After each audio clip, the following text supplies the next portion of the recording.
Lucas parece dar atenção especial ao tema da justiça própria, pois várias passagens do seu evangelho dizem respeito a como Jesus desafiou quem possuía segurança injustificada na própria justiça.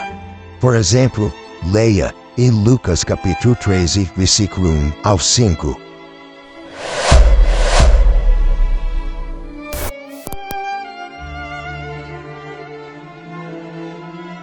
Naquela ocasião, alguns dos que estavam presentes contaram a Jesus que Pilatos misturara o sangue de alguns galileus com os sacrifícios deles. Jesus respondeu: "Vocês pensam que esses galileus eram mais pecadores que todos os outros, por terem sofrido dessa maneira?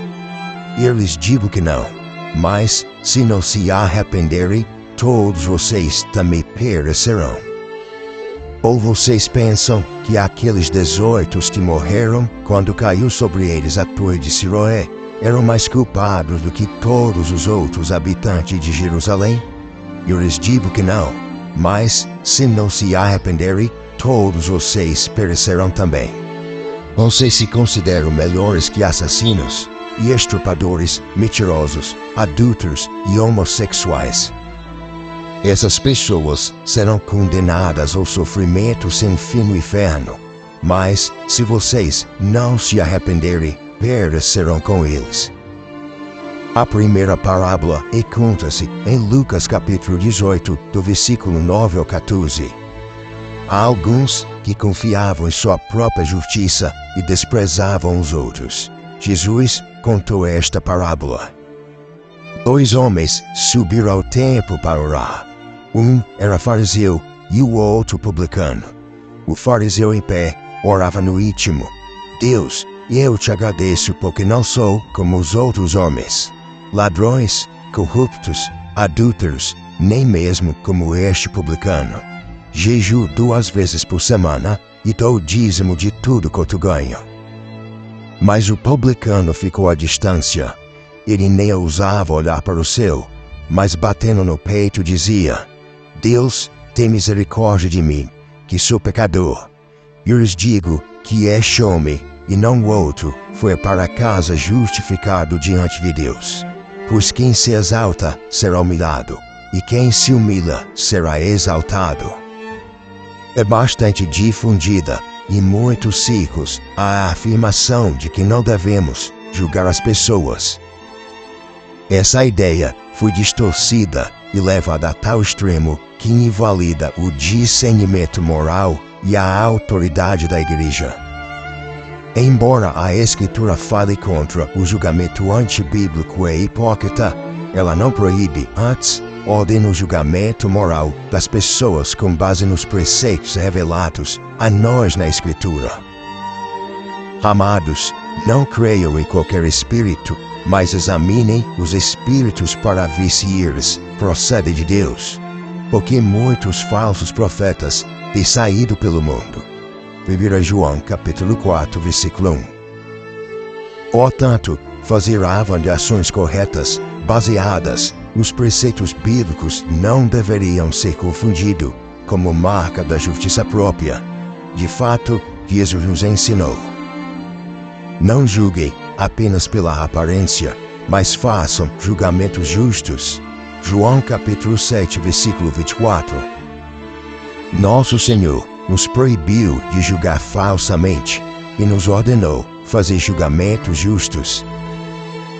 Assim, a pessoa que julga os outros não é necessariamente justa aos próprios olhos. Antes, Jesus mencionou os que confiavam em sua própria justiça e desprezavam os outros.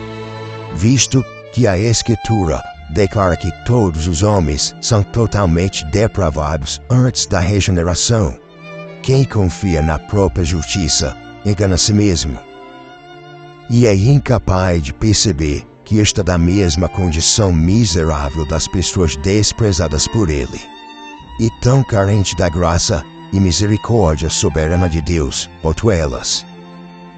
Outra tradução diz que esses indivíduos confiavam em si mesmos, por se considerarem justos. e que esse era o grande problema deles. Não percebiam a necessidade da justiça alheia para torná-los aceitáveis a Deus. Embora a Bíblia diga, somos como e puro todos nós, todos os nossos atos de justiça são como trapos imundos. Murchamos como folhas, e como o vento, as nossas iniquidades os levam para longe. Isaías capítulo 64, versículo 6. E não há ninguém que faça o bem, não há nenhum sequer. Romanos capítulo 3, versículo 12. Quem confia na justiça pessoal está cego para a própria pecaminosidade. A verdade é que não somos justos em nós mesmos, e todos necessitamos da salvação concedida por um poder externo. Assim, o homem que se auto-justifica não somente despreza os outros, mas o faz sem uma boa razão. Isto é, a pessoa está enganada pelo fato de depender da própria justiça como base para se considerar superior aos outros. Se você depende dos méritos de Cristo para ser considerado justo diante de Deus, então você é cristão, e com certeza deveria estar agradecido por ser cristão. Contudo, isso não significa que você seja por natureza mais justo que as outras pessoas, como fez o fariseu da passagem bíblica. Caso sua confiança diante de Deus se baseie na avaliação positiva que fez de si mesmo, é preciso que você saiba que está enganado e, se não se arrepender, você também perecerá. Lucas capítulo 13, versículo 3.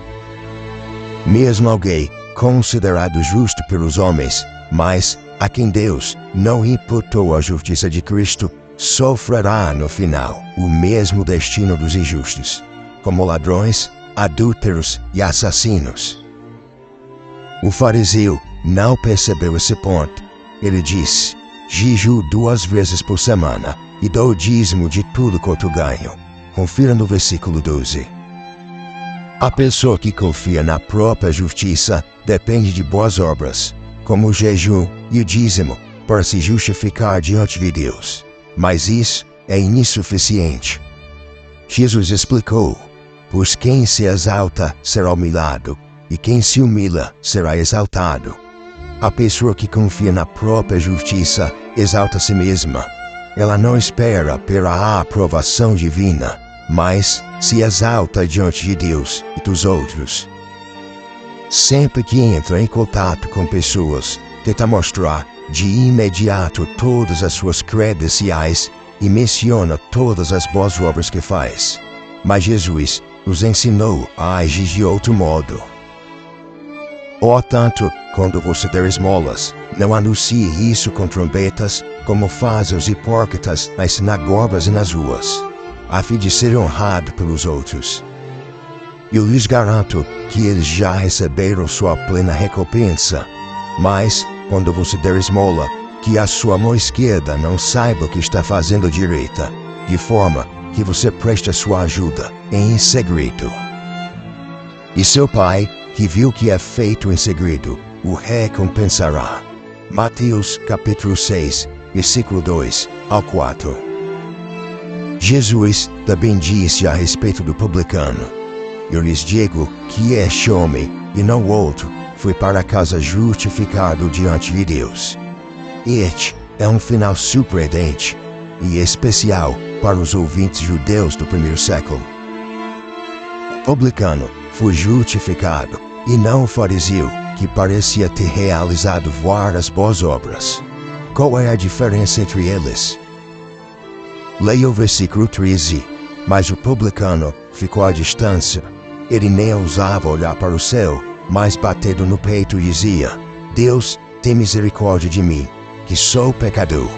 Ele encarou a verdade sobre si mesmo. Sabia exatamente o que era um pecador necessitado da misericórdia divina. Se você quiser alcançar a verdadeira justiça, então precisa encarar a verdade sobre si mesmo.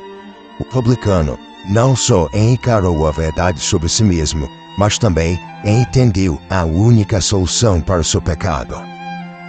Ele se confessou pecador, e então se lançou na graça soberana de Deus. Deus, tem misericórdia de mim, que sou pecador. O único antídoto para o pecado é a misericórdia divina. E não há reforma moral baseada na vontade e no esforço próprio. A dívida do pecado é muito grande para ser paga. O publicano tinha esse discernimento valioso e agiu de acordo com ele.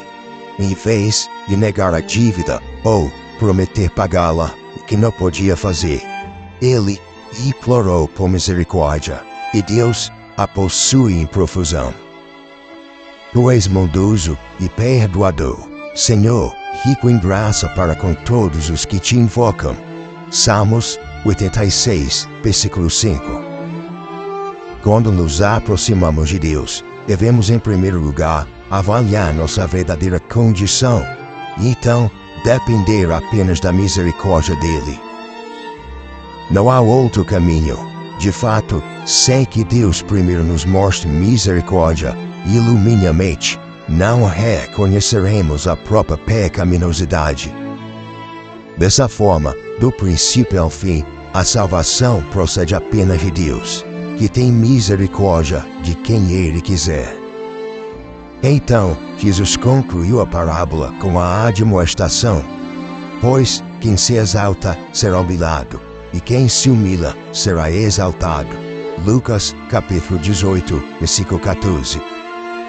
Isso nos leva à próxima parábola, encontrada em Lucas capítulo 14, do versículo 7 ao 11. Quando notou como os convidados escolhiam os lugares de honra à mesa, Jesus lhes contou esta parábola.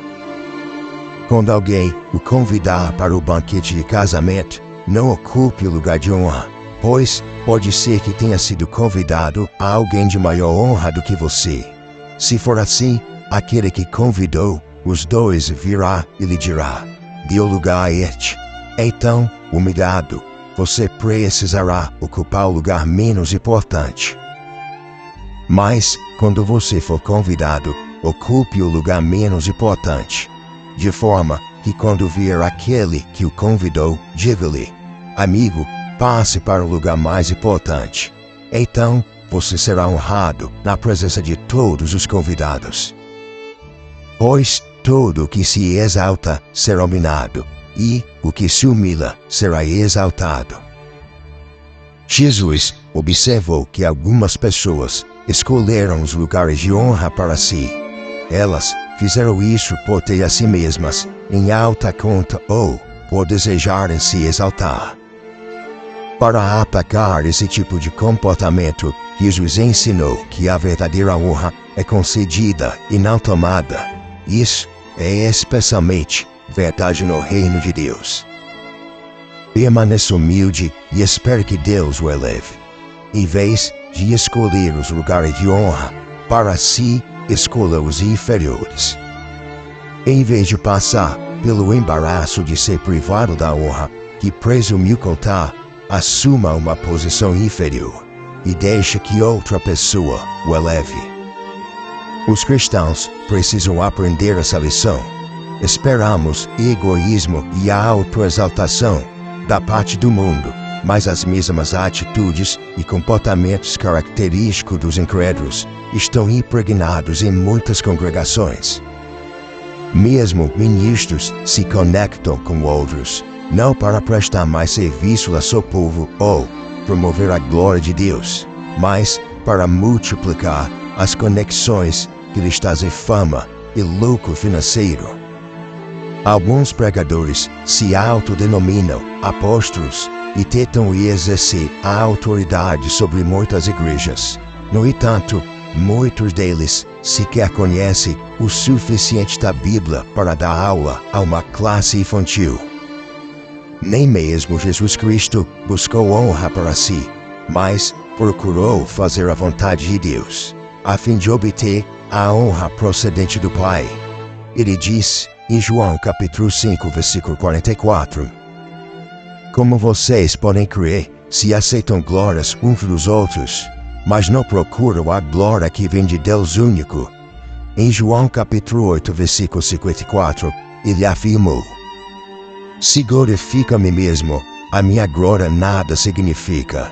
Meu Pai, que vocês dizem ser o seu Deus, é quem me glorifica.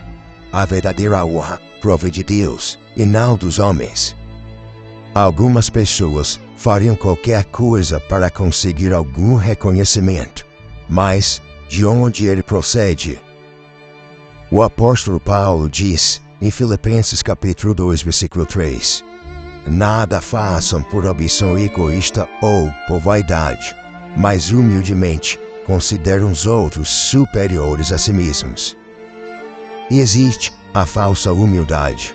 Ela é caracterizada pela ocultação superficial do orgulho, quando o orgulhoso se subestima.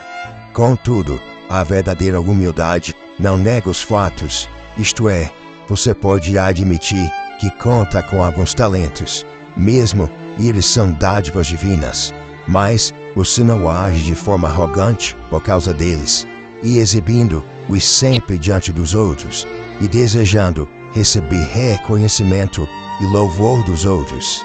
Não tente atrair a luz dos refletores todas as vezes.